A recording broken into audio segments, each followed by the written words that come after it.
Sweet. Cool. Jan. We are here to inspire and challenge each other to reach and exceed our goals. Each member is committed to their own success as well as the success of every member of the group. We are committed to meeting in person or virtually for 1 hour every week. We are present. There is no multitasking or distractions during meetings. We are collaborative. We listen without interrupting, lecturing, or judging. We celebrate each other's successes without jealousy. We are honest and participate by giving thoughtful feedback. We are open and listen to different perspectives without being defensive or offering excuses. We trust fellow members enough to share fully. We are focused, but we also think it's important to have fun during meetings. We are real and authentic. This is a no BS zone. We allow ourselves to become completely aligned with each other and the high forces. One mind, one soul, one love.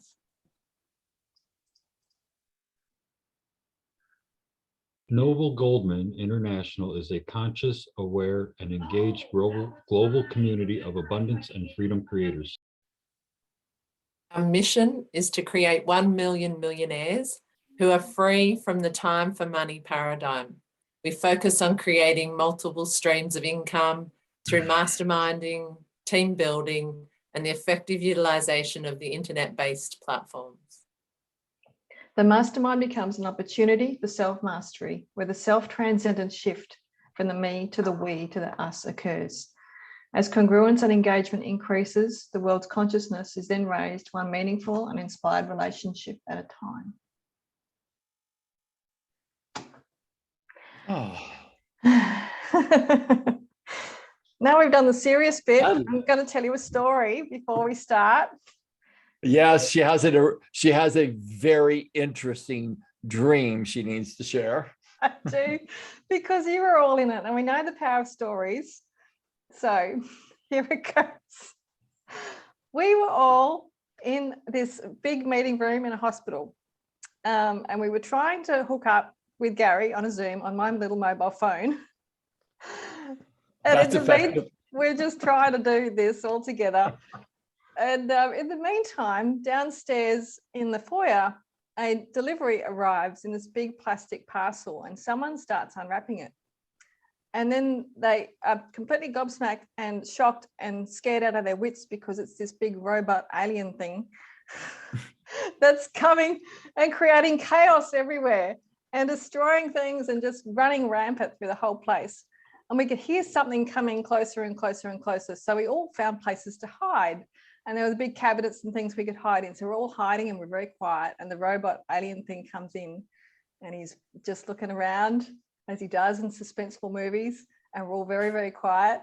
And he couldn't see us or couldn't hear us. So he's going, this room's empty. So he left and continued his chaos elsewhere. We came out and we tried to hook up again. And we hooked up with Gary. And he goes, so what's the problem? And someone says, I need keyhole surgery in my right knee. And someone else goes, me too. And someone else goes, me too. And it turns out we all needed the same surgery. And anyway, the call continues. And what happens with my dreams where they just go so stupid like this? I rarely remember them, but it's almost like my conscious mind is like the parent at a slumber party and it knocks on the door and goes, okay, that's enough of that. And I wake up. You know, be very interesting that you'd be sharing this, because in body language, believe it or not, because the thing I wanted to talk about tonight is how our relationships are actually a reflection of deeper parts of ourselves, which always ends up being around forgiveness. And knees are the part of the body that represents forgiveness. So when people have issues with their left knee, it's forgiveness of a primary female figure. When they have issues with their right knee, it's a indication of the need for forgiveness for a primary male figure. So no, everyone needed a knee operation, which means all of us probably need to hear what's gonna be said around this thing of forgiveness. Well, what it I kind once- of came to me is that we all actually have the same pain. And We have so all of get to- us, yeah. all of us, all of us, all of us. I had the most fascinating conversation with probably the most educated, academically accomplished individual I have ever met. And he's all tapped into the big academic and theologian community here in the US. And I somehow got introduced into it, and we had this long conversation.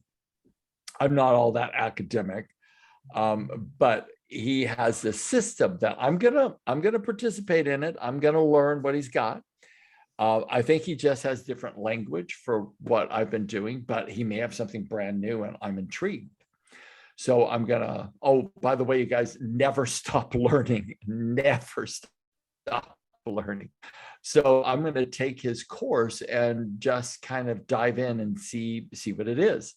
It was really, really, really fascinating how he had the model figured out in his head. And I think it's got merit. I really do. Fundamentally, it's when you stop seeing duality, or you choose to see connection rather than duality. And I mean it like from good to bad, when we're in evaluation of this is good and this is bad, or this is right and this is wrong. When you're in this constant state of, masculine, feminine, masculine dominates feminine, all those archetypes that we've been conditioned throughout our lives to believe, and you see it more as a evolution of the soul. And let me explain that for a moment. Byron Katie's work is indicative of this, but very, very simplistic, where she asks her 4 questions. I'll paraphrase those 4 questions. I've sort of morphed them a little bit. But when something is occurring and someone's going, well, this horrible thing happened to me, and this horrible thing happened to me, and then this person did this to me, and I can't believe that they did this, and aren't they horrible, and aren't they terrible? And Byron Katie will say, can you really actually fully know that what you've just said is the absolute truth? And then the person generally pauses, and then she says, can you verify that what you've just said is the absolute truth? And then she says, who are you without that belief system? And then there's a turnaround where it's fundamentally, in her work, she says, and what part of you is being made present by your observing that other person? Like, what part of you are you seeing in that other person? And that's kind of her turnaround. Mine's a little bit different, but I love her beginning for 2 questions. What I want to suggest is that all of what she's saying is really about whatever's manifesting out here is some ultimately a manifestation of our issues being played out onto the screen of our belief systems and how we see the world. It's very heady for me to think that, but at the same time, I absolutely know that that's true. So when we start looking outside of ourselves and we look at other people, Robert and I used to get in this debate all the time early on in our relationship. I would say, okay, whenever I'm pissed off at you, it's because you're doing something that I'm doing, but I can't see it. So it's being made manifest in you. So all I have to do is forgive that part of myself that does what you're doing right now, because it's really pissing me off. And it'd be like, yeah, that's about right. And I'd be like, and he would do the same thing for me. It's like, okay, well, I'm really angry right now. So what am I really angry about? And we can't generally see it. And this is why when we're in relationships, especially deep, profound relationships, and the ones that torture us the most are the biggest angels in our lives, because they are revealing something within us that we cannot see. And that we begin to start looking at it and going, well, I'm not doing that. I mean, we literally believe that we're not doing it. Like I do, I'm not doing that. But there's aspects of it I actually am doing. And parts of me that I've actually not seen yet or refused to see. And then I start looking at it going, oh my God, am I actually doing that? And if I'm actually doing that behavior, generally it's about being a victim for me. When I'll look at Robert and he'll be like, he'll do something or say something, and I'm like, oh my God, there it is again. And now it's like I'm really irritated. Why am I so irritated? And I start questioning that. My invitation to all of us is, I just want to ask this foundational question. Every one of us has this aspect of how we navigate through relationships. People show up and they irritate the holy heck out of us, and we can't necessarily pinpoint why. So I want to know that I'm not crazy and that other people are experiencing something similar.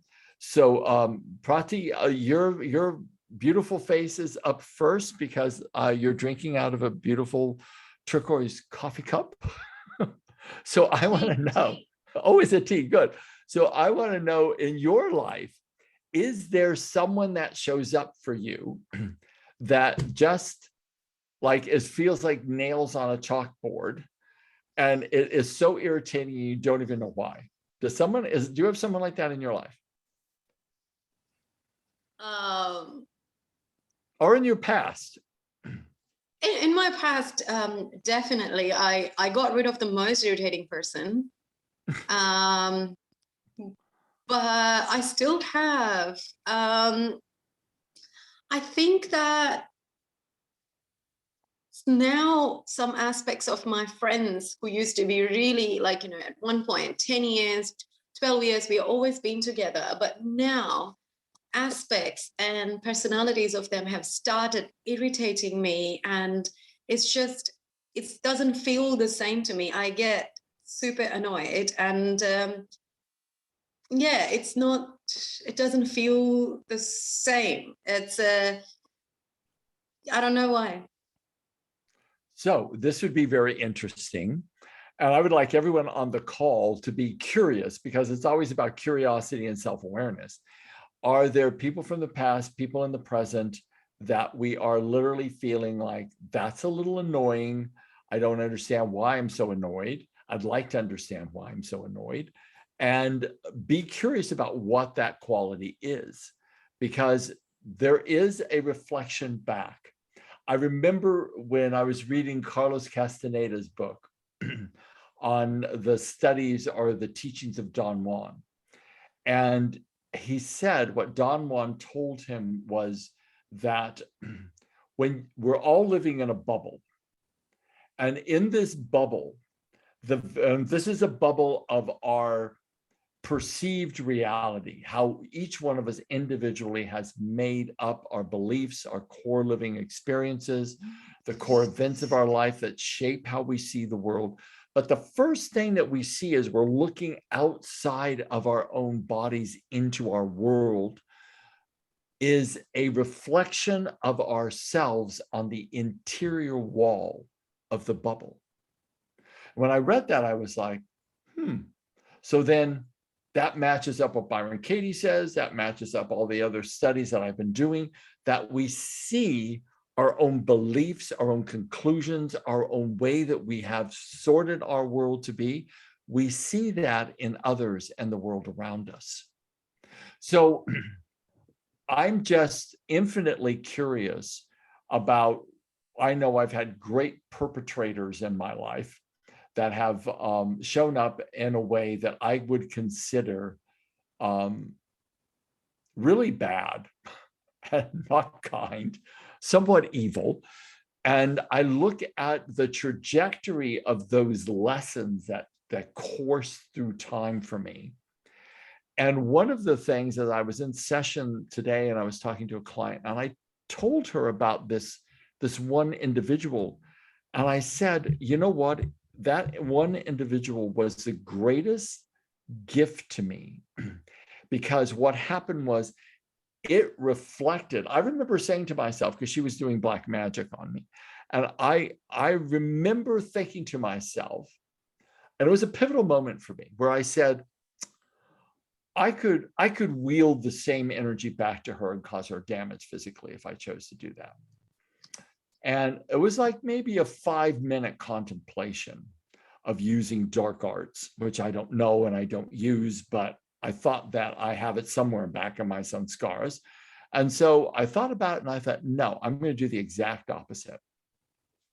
And that's where that little process, Joe, that I gave you about visualizing the person, challenging light until you can see their bodies illuminated.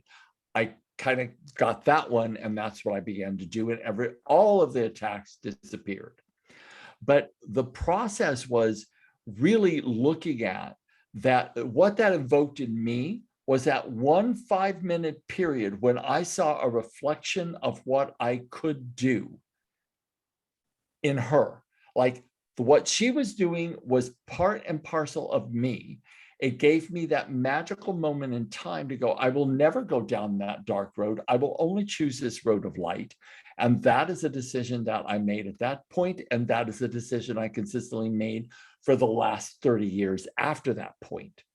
But without that experience, I never would have faced that dark kind of wizard existed in me, because it's being reflected outside of me. And that point in time gave me the power to choose differently and solidify that choice in me in action. So then when something like that shows up, are we going to look at it and say, oh, this is just random chaos nonsense, God's insane, I'm a victim of life, they're terrible people? Are we going to look at that and say, what part of me exists in them? And how can I completely shift that in myself so that out there never shows up again? In my opinion, if it's in your field, if it's in your reality, then it's part of your field, your belief system, or some part of you that requires to be transformed. So what is exterior from you begins to stop showing up in that way. Now, if we were to take complete ownership of our reality in that way, would there be anybody to blame and point the finger out and be a victim of? Would there be? Someone nod their head. No, there wouldn't be. And there'd be Thank no you. one to judge either. No, and no one to blame, and no one to say horrible people, and no one to say, oh, they're dark as hell, and no one to say they're evil or they're bad. It would be like, this is a point in time that is a reflection from my own consciousness that has traveled through time and space for millennium. So if we think that we don't have that inside of us, we've probably done it all. I know I've been an incredible thief in my past lives because I have an aversion to ever taking anything that's not mine in this one. And I've often said, boy, I must have been a great thief. And I really learned my lesson because I cannot take anything that's not mine. I'm freaky about that. So what are the things that you still feel are showing up in your world? Because it's not about the characters on the stage of the play of your life. It's about the manifestation of the issues that we all have that come out, because we wouldn't even have it in our life if it wasn't inside of us. So when we start looking outside of ourselves and we can truly get to that place of forgiveness, like, I get it, this is part of my consciousness, I forgive myself, I forgive that person, I realize that this is only a blink in the eye of eternity, and I'm going to extend love rather than resentment and anger and hatred. And I'm going to step out of being in the drama triangle because I'm not a victim. I'm the creator of my own reality. What is the meaning I'm choosing to give this experience, to give that person? Don't necessarily want to be around them physically. I'll love them from afar, but I don't have to contaminate myself with resentment, anger, and fear as I experience whatever's coming my way. So if we did that, and we used our relationships and our experience as literally a springboard to a new level of spiritual actualization, then what would our lives be like? Now, for me, I don't think anything that happens out here is separate from what happens in here. The Dalai Lama said it best, the war without will never cease till the war within ceases. So if you've got conflict outside of yourself, it's your own conflict inside of yourself that's manifesting externally to give you a mirror back to what you cannot see about yourself. So here's this one statement. Relationships are the mirrors in which we can see the deepest subconscious patterns of ourselves. The repeating patterns of our relationships are the aspect of our personalities we require to become aware of that leads to the transformation of them. So do we curse what's happening outside, or do we transform it through taking full ownership that it is some part of ourselves as well? And I know this isn't a popular belief system because it means having to take 100% responsibility for ourselves, but I really do believe that it is the way out. The Course in Miracles says you walk hand in hand into heaven with your brothers and sisters.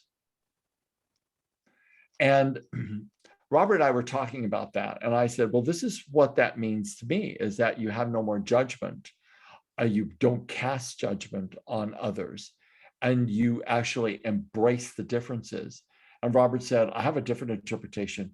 He said, I think we all have the same issues, and that when we embrace one another and we accept one another, that's when we walk hand in hand into the state of judgelessness. And that's where heaven is. And I thought, I like your definition better, so I'm going to take that one. I do think that it is around that.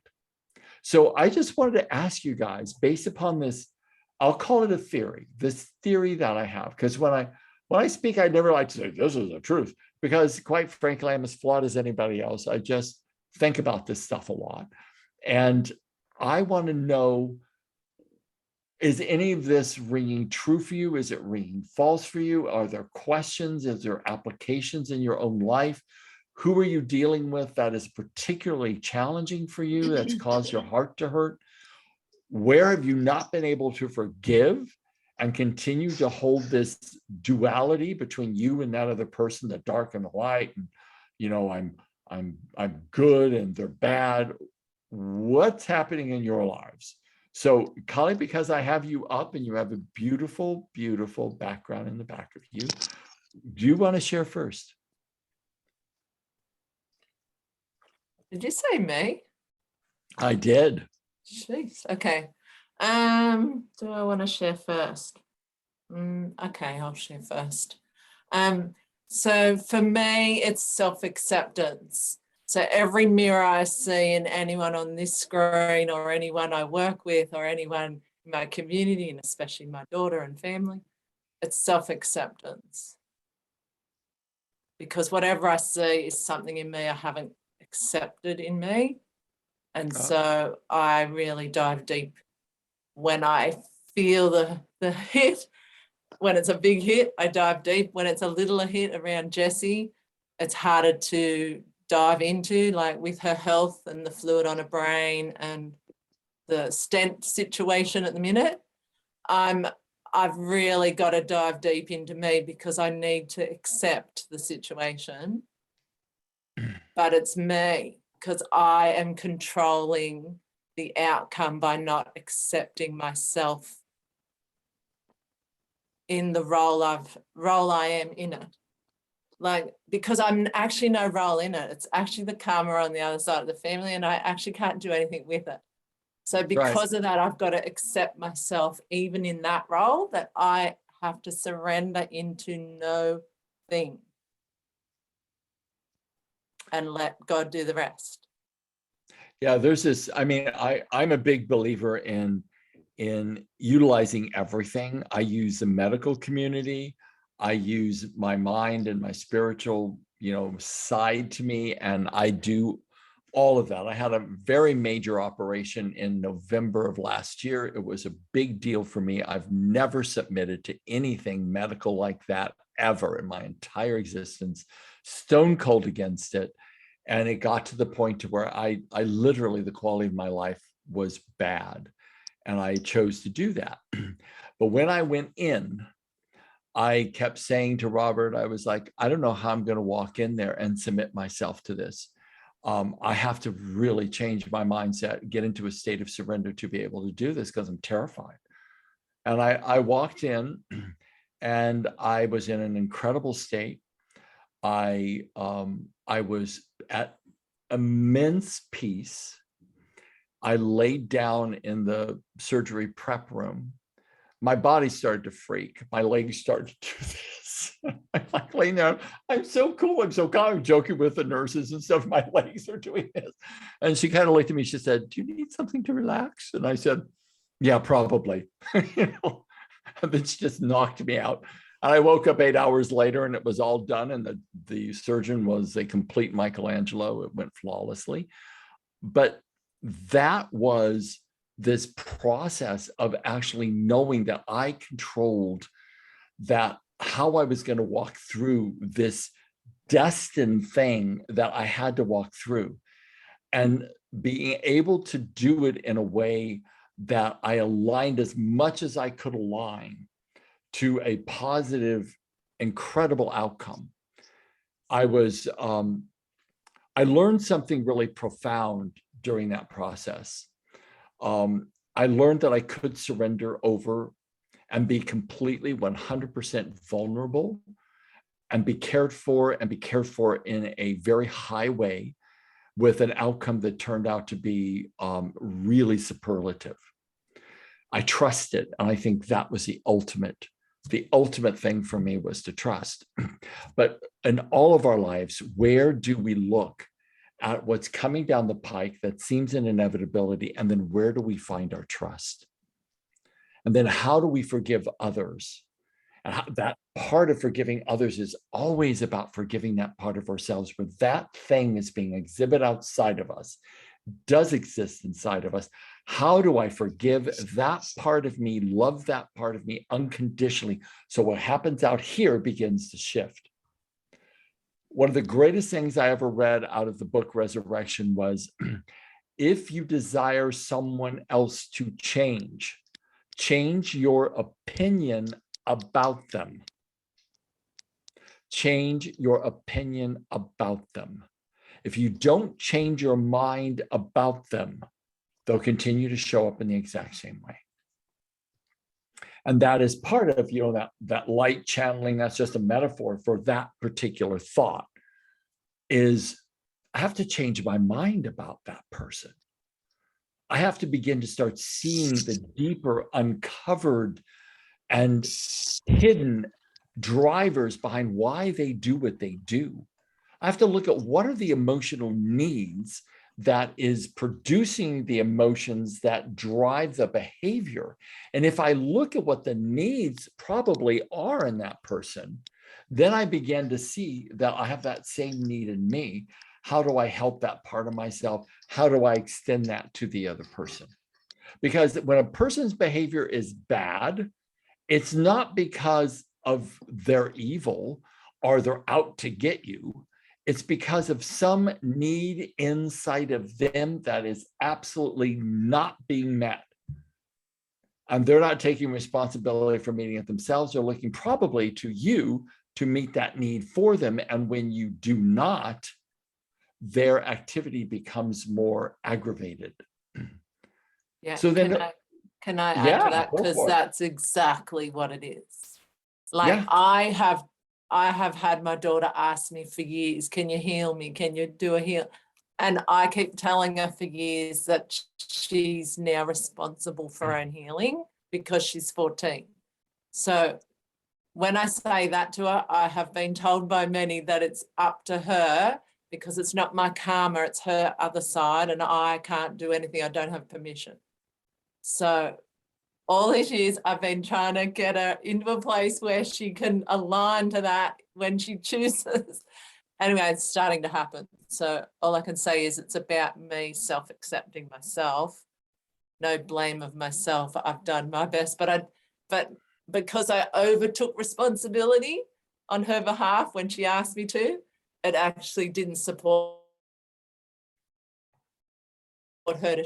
Yep. So now I'm Yep. stepping back into my power of choice and trusting and giving her the power and just, yeah, finding the right people to help her align with that, because I'm too close to the person and she keeps wanting me to still do it. And I keep telling her it's not I cannot, it's her decision. Absolutely. So who else would like to share? Who else has someone in their lives that they feel are a particular pebble in their shoe? Prati, you got your hand up? Yeah, I have a question about the left knee that Veronica mentioned. If it is a left shoulder or the left arm, does it mean the same? No. Every part of the body, because the subconscious mind runs the body, every part of the body is a messenger. And this is how, when you're trained in this, you can do great diagnostics for a person to help them understand what's happening subconsciously. Depends where on the shoulder. If it's the back of the shoulder on the left side, it's carrying the burdens of the mother. Okay. Right shoulder. And if it's the whole arm, if it's but starting from the back, it's the whole arm. Okay, well, if it's the back and starting down the whole entire arm is at the back, then it's carrying burdens of the mother, preventing you from actually doing the holding and the caring of the reception of energy outside of you. Now, does that, because there's a wound there's a blockage in there. I don't know what that is, but is there a issue around your mom? I mean, I had a single parent. I never had a dad. So whatever the issue would have been around the same one parent. So possibly, yeah. Yeah. Because Okay. there's no other parent to, like, transfer the issue to. That's right. So we are just So- one. So I don't know why I want to ask this, Prati, but is it about a blockage in your own feminine aspect of caring and reaching out, or caring and receiving, like receiving that support, receiving that holding, receiving that affection? Is there a blockage around that for you? Yes. Okay. Because So- I've become really, I think because it was a single parent, and I would always be looking after myself. So it was really, I was accustomed to being independent and kind of forgot to receive. And now I do consciously, when I'm consciously receiving, that's okay. But when I fall back into the pattern, I again forget, and it becomes, and it then I understand that, okay, I fell back into the pattern of just denying it, and then I have to consciously shift myself. So, but yeah, it has been. I've come to that knowledge that to remind myself, but it's not been consistent. It falls back into the pattern of not receiving care. Yeah. So just notice about when someone wants to give to you, force yourself to receive with grace. And that will begin to start helping that blockage begin to, heal up, loosen up, because it's probably pretty taut. I know this is going to sound odd, Prati, but you can get like a tennis ball like this, and you can put it on a wall, because I have the same thing on my left shoulder. So you can put this on a wall and just get the trigger points that are causing the ramifications down the arm, and it'll help. It'll ease some of the tension. Okay. Yeah. Thank you so much. You're so welcome. Anybody else? Yes, Is Gary, this? There's Yeah. something that I wanted to ask you because it's coming up for me, and I'm sure it's come out for at least a few other people I know. I have no problems in dropping people when they're aggravating me and saying, bye-bye, I forgive you, but I don't need to deal with you anymore. That's simple, and I can forgive, and I can keep working on that, and forgiveness comes at a deeper level as I keep working on it. So it doesn't stop. I still keep working on that.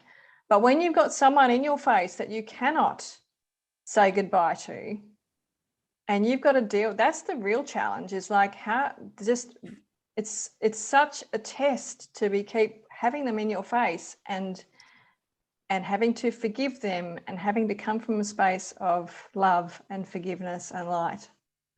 So All I can say to that is that God must love that person a lot.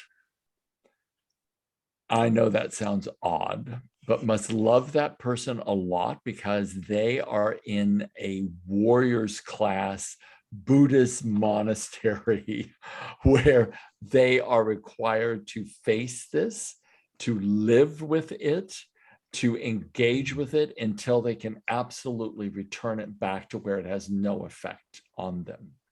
I'm not saying it's easy, but what in life is. And when you create that transformation, because God doesn't give us, in my opinion, God doesn't give us anything that we can't handle. Just doesn't. It doesn't break us. It forces us outside of our comfort zone, outside of our rainbows and unicorns, and puts us in the context of that we have to face this thing. We have no idea, none, zero, what the karmic entanglement is between people. We have no idea. For all I know, the person who thinks they're suffering at the hands of this person who they feel is a perpetrator, they may have been the most horrible perpetrator to this person, and there's a payback. There's an interchange of energy, so everyone gets to experience the full gambit of it all. That's one possibility. The other possibility is that there is a super deep spiritual lesson in this, that when you can transform your judgments and look someone in the face who's spitting mad at you, who's passive aggressive to the max, and begin to feel love for them, to see past their adaptation to the pain they're in. Because if you can't see past the behavior to the deep unconscious need they're trying to have met by being so feral, then that is where you get trapped. But when you can view it from the deep unconscious need that is driving the feral behavior, that's when you start to transform your response to them. There is no greater discipline for someone on the spiritual path to be able, if you talk about transmutation, to be able to transmute copper into gold, because that is where you can transmute your fear, your victimization, your sense of persecution into acceptance, into allowance. I'm not saying be beat up, but into allowance so that you can navigate through them. As you respond differently to them, they start to change. If you throw a curse and anger and meet the same energy that's coming towards you, you escalate the battle. If you throw back a neutrality, you don't escalate the battle. It's very much like Tai Chi. You flow with the energy that's coming to you. You displace the violence and you move to the right, you move to the left. You don't allow it to land on you. You allow it to move past you. These are all things that are difficult. They're not easy. I'm glad I do not have someone in my life like that. I'm not saying it's easy, but I'm saying I don't think the spiritual path is one of just silence and one of meditating all the time. I think we have to demonstrate it in the real world. If you've read the book Siddhartha, there is this part in Siddhartha where he's talking about Kamala. And I remember the one line, she had lips like a fresh cut fig.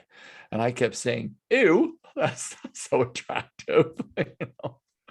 And then she would talk about the child that they had and the unruliness of the child and how difficult it was, and all these difficulties in the relationships that he had. And this is the story of Buddha, gang. And so when we look at our lives, those experiences honed him, built another reservoir of spiritual resources inside of him. It didn't come from being peaceful. It came from having conflict. It's about transmuting that which is difficult until we're able to be at peace with it. And I'm not saying you go and you sign up for that and go, I want more of that. No, it has a length of time, and then it transmutes. It has to, because everything does change. Nothing is permanent. But the more we meet the anger and the judgment, and I will say the attack, with a different type of energy, then the greater we're able to transmute it in us, and eventually it changes outside of us. Carly, you had your hand up, I believe. Linda did. Did you have Carly? Linda? Who had their hand up? Linda? She's unmuted. I did. Okay, Linda, sorry. That's okay. So you pretty much answered, that's why I lowered my hand again, because you pretty much answered it. But the question you asked earlier was what irritates you in a relationship? And for me, it's rejection. The minute I get rejected, in whatever way that is, I start on a path of self-destruction in that relationship. It's daddy issues. So it goes right back to when I was a child. Oh yeah, it's really old. Yeah, it's really old. But the best part of it is that I can see it now, like I understand that now. And when my dad passed, I thought that would change, because I spent my life, trying to do the right thing to please Dad all the time, and but it was never going to happen, because it was just that kind of relationship that we had. And when he passed, I thought maybe that would change things, but it amplified it, I think, because I realized that all the men in my life, starting with my granddad, who I just absolutely adored, that all the men in my life left me. So Yeah. I changed that to leave them instead, because I couldn't deal with that rejection. Yeah. So It's a very typical response, Linda, and I think there's so many things I could say about that, but first of all, the first thing that came into my mind is do some regression with V on the root cause of the fear of rejection, because it may not be with your dad. It started in this lifetime and was triggered in this lifetime by your dad, but it felt really old to me. And so I would just invite you to contact V and do a regression on the root cause of rejection. See what you discover. The bottom line is we have to be explorers. We have to look, we have to be curious. So I'd invite you to do that. That was the first thing. And then after that, there'll be more information. So I would invite that. And then let's see if it really does land on your dad, or if it goes back further. okay, yeah, I do believe that it does go back further, and It felt like that to me. Yeah, and I have done a little bit of regression work in a session, and it was very dark, and it wasn't very pleasant at all. Well, V does it differently, because the way that we've been trained is to actually ascend above the timeline and be in a much more spiritual perspective, observing the events down below, not in it. A lot of people do regression and they regress people back in it, which is, I think, not useful. So this is a very different form of regression. And it doesn't reactivate or retrigger or reassociate you into the traumas. Okay, thank Okay. you. Yeah, much better. Anybody else? Joe, Carly, Jan, anybody else? Yeah, I do, Gary. Joe? Um, No worries, buddy. You're very green today. I was eating green M&Ms earlier too. Hey, well, what more nutritious thing can you consume? It was dessert. My question is though, I understand the whole mirror reflection and how to spot things that you should heal or could heal within yourself. What occurs when you don't spot, like when there's something going on with someone in your life that, you know, you cut ties with, but you still have to be around for parental reasons and whatnot. But there's things going on where like you're not seeing within yourself what to work on or work towards. I understand that, Joe. And because I don't know the details, whatever I'm going to tell you and say to you about the circumstance will not be necessarily stone cold accurate. Okay. I would have to have more data. I would have to do a little bit of a discovery process on this, but let How me much would just, you like? well, we only have 5 more minutes. I've got another client I got to run to, but one of the things that I will say is that that this person is in your life for a very specific reason. I'm not going to even pretend to know what that is, but I do know that she would not be in your life unless it was a massive lesson that your soul came here to learn. Because quite frankly, for the age and the distance your child will live, this person's going to be around. So when a relationship can't and won't leave, and you can't or won't leave because of the love of your child, then there's something profound to learn. I don't know what that is yet, but this is the one thing I'm going to invite you to do, Joe, because the most ecological thing that we can do at this moment with the amount of information that I have from what you just said is suggest you to go to sleep at night and to ask your higher self what the spiritual lesson is by your relationship with her. What are you attempting to teach yourself from this relationship with her? Keep a notepad by your bed, because if you go to sleep every night asking that question to be delivered to you, you'll start getting information you don't get at a conscious level in the waking state. I know I've got like 8 years in already on healing a lot of traumas from this relationship. And I'm at a point now to where I don't have the emotional response that I used to. I don't have the frustrations or the angers, but stuff has come up recently that it really shows me she's still trying to take control over my life, which I know she can't. And I know, you know, I'm not going to give it. But at the same time, that energy is still coming, and I don't know how to work through. What do you think? Right. What do you think the need is that she's trying to have met? Because whenever anyone tries to take control, it's fear-based. It's fear-based. They're trying to either attach or stay attached or have some sort of power that they know that they don't have, and they try to exhibit that. And they will try to do it legally, and every other way they'll attempt to do that. Yes, it's difficult. There's no doubt about it. She's probably not going to stop for a while. How old is your child? 13. Okay, so soon,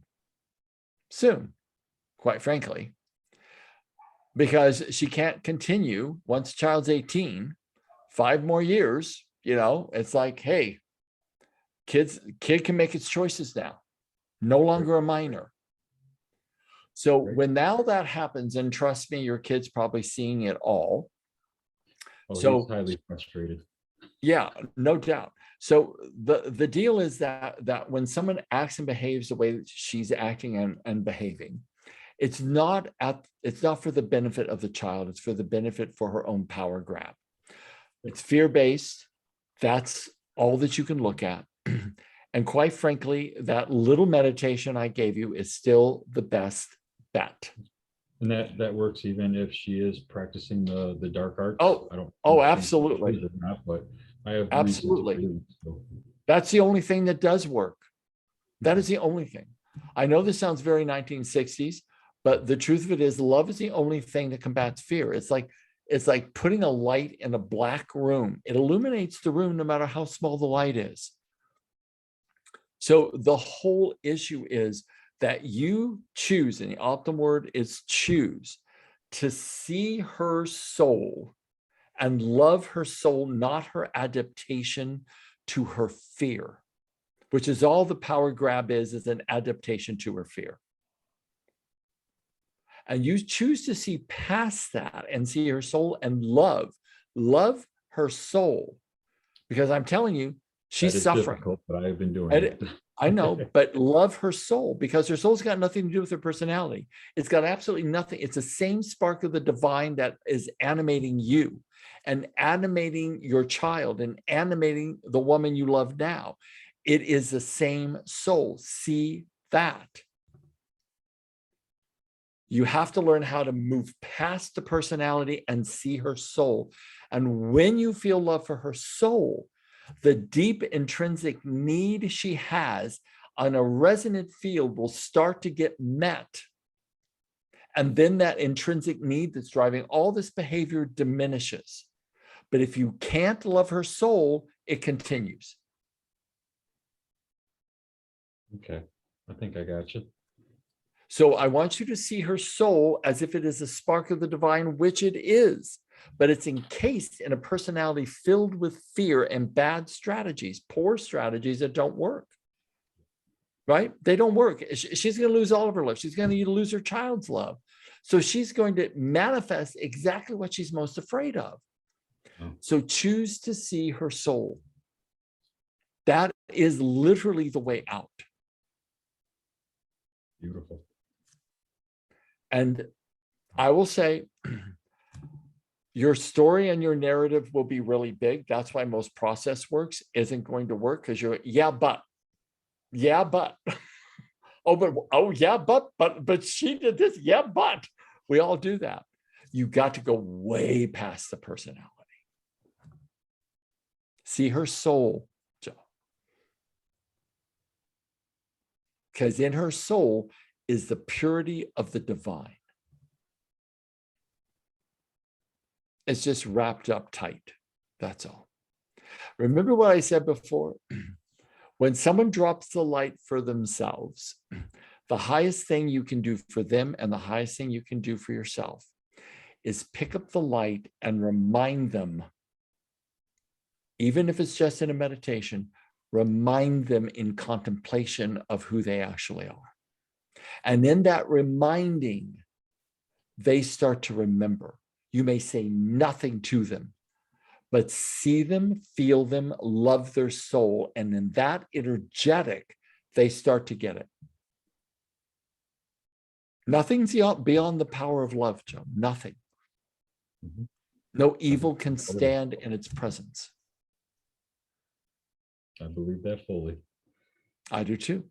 I mean, Mahatma Gandhi conquered the most powerful military nation in the world without firing a bullet through love,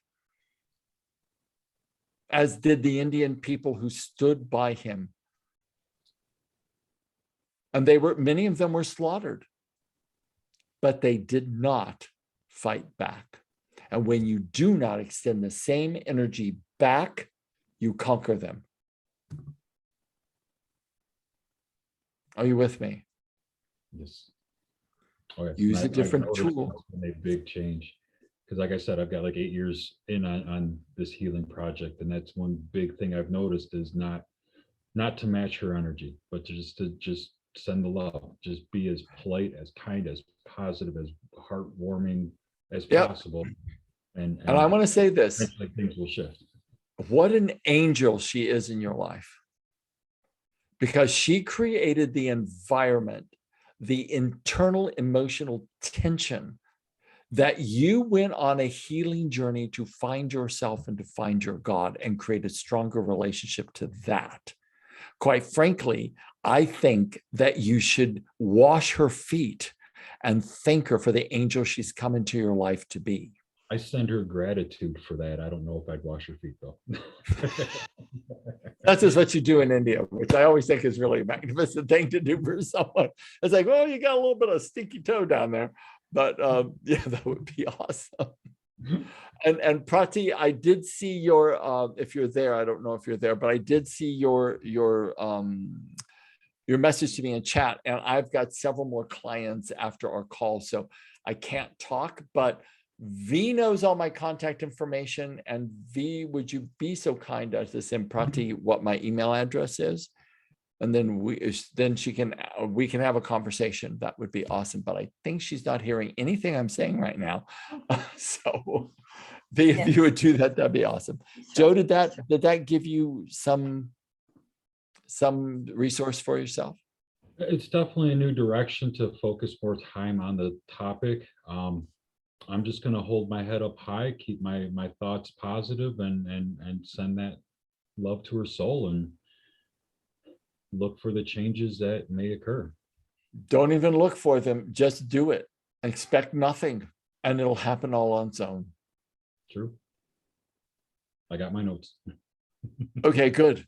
So let's go through our group and let's give our word or a statement that we want to leave with the group for the next week.